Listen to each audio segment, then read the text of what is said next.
Hey, so in this video, I'm going to show you how to create your elevator pitch. Now, if you watch the first two videos, you already know who your ideal client is. You know exactly who they are, and chances are you already know where you can reach them. You've identified a problem at the top of their totem pole. In other words, you know exactly what keeps them up at night.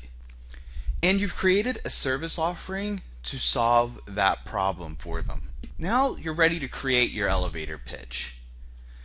There are four components to every elevator pitch: who you work with, in other words, the ideal client, the problem you're going to solve, how you solve the problem, and the benefits the client will realize. In other words, will they get more time, more money, more fame, more energy, so on and so forth. Imagine for a second that you're in a networking event and somebody comes up to you and says, "What do you do?"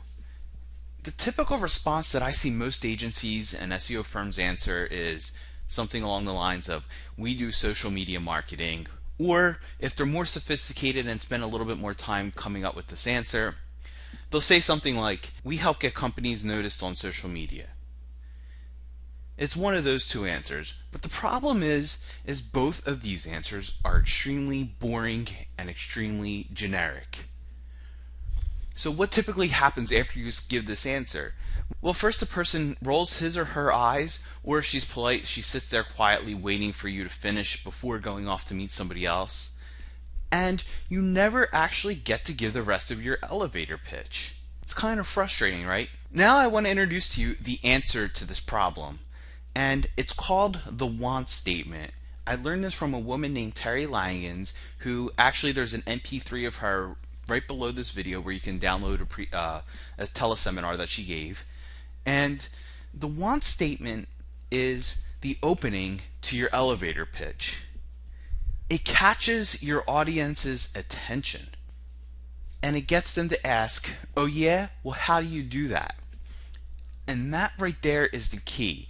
When you give the opening to your elevator pitch, you want to get somebody to say, "How do you do that?" Because that means they're interested. So I'm going to show you two of my want statements. The first was the one that I used when I was pitching high-tech companies and IT service companies. And then the second is the one that I'm using right now when I'm talking to marketing agencies and SEO firms and things along those lines. Right? So the first one is, I run a marketing agency that works with high-end IT service companies who want to reduce their sales cycle and generate online leads in 30 days. And I'm going to break this down for you in a second. But can you kind of see where if I went to an IT service company and I said, "Hey, I'm going to show you how to reduce your sales cycle," because they have very long sales cycles, and I'm going to show you how to get more online leads because most of them stink at it.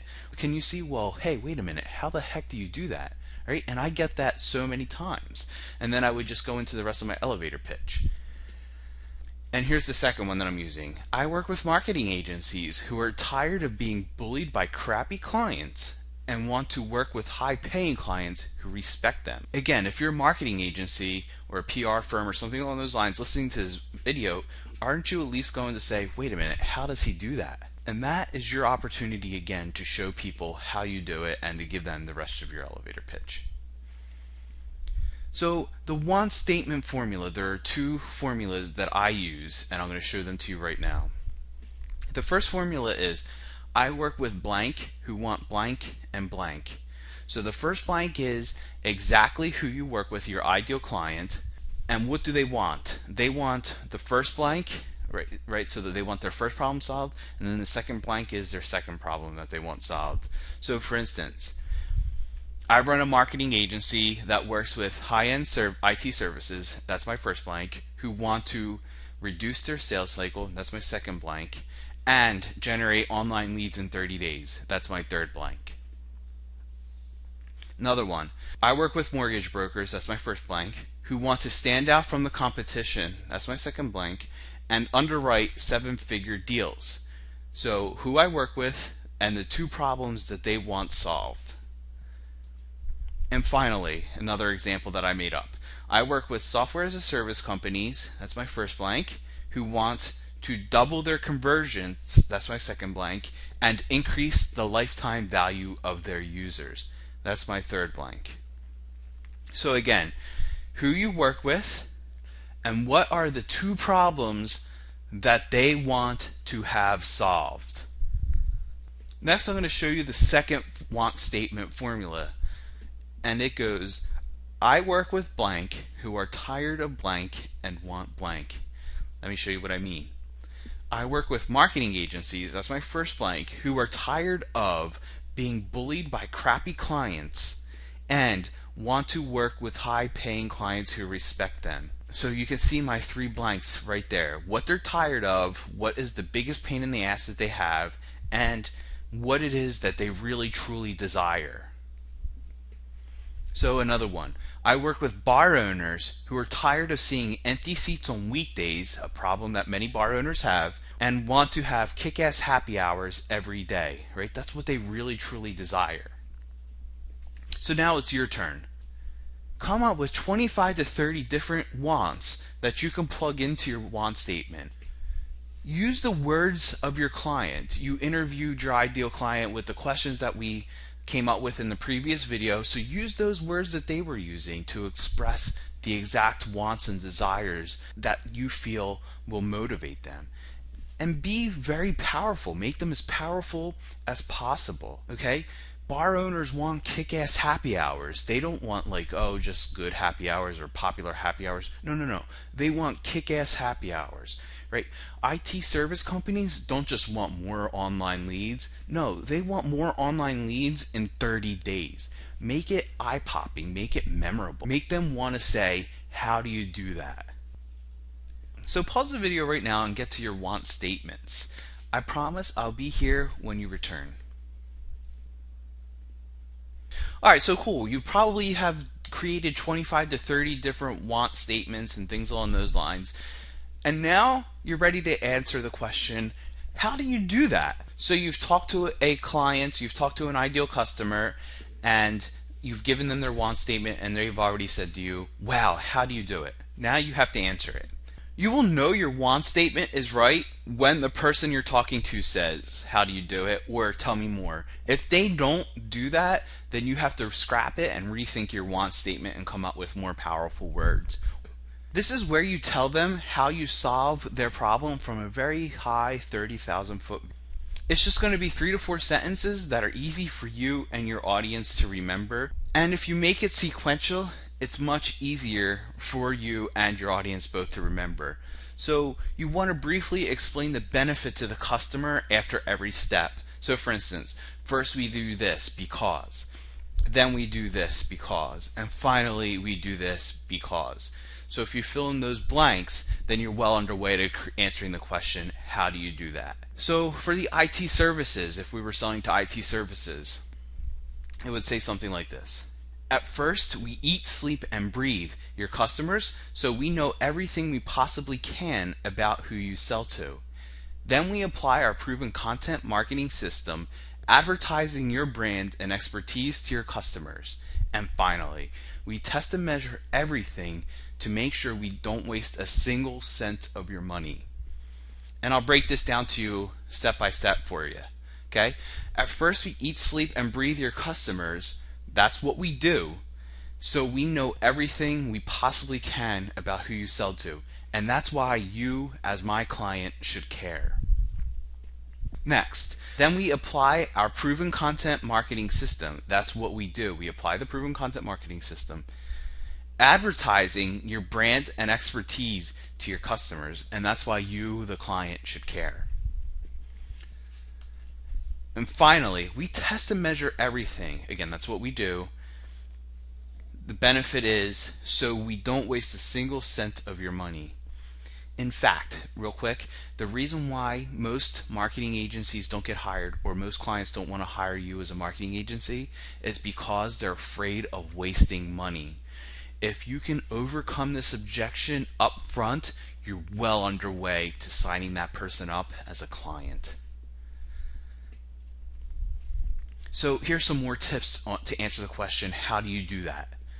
Use their words. For instance, I don't mention guest blogging because nobody in the IT services industry knows what guest blogging is. I mention a content marketing system, And guess what? Only a few people even know what a content marketing system is. So I actually had to relate content marketing to advertising because everyone knows what advertising is. Overcome their objections. Again, I tell them that in case they're worried about wasting money, we measure everything because that is their primary objection. And don't get too specific. Leave them wanting to learn more. You're going to get very specific, telling them almost everything that you need to tell them during the sales call. Right? This is what all this is leading up to, is a sales call. So here's what I'm saying now for the marketing agency, how we do it. First, we show you how to attract your ideal client so you only work with people who value your services and can afford to pay you.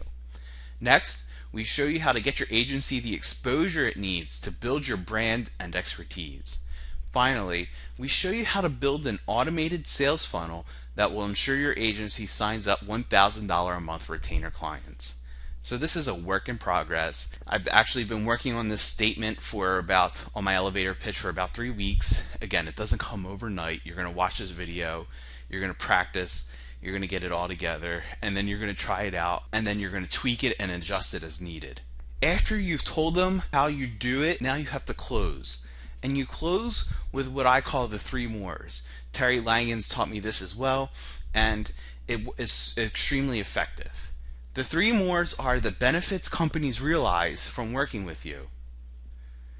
What are they going to get more of? Are they going to get more time? Are they going to get more money, more profits, more fame, more clients, things along those lines? So here's some examples. After working with us, your company will generate more leads, increase profits, and have more brand awareness. That's actually the exact same closing that I use to sell IT service companies on hiring us. The other one that I'm using now for marketing agencies is, after working with us, you'll sign up more clients, have more consistent cash flow, and have a lot more fun.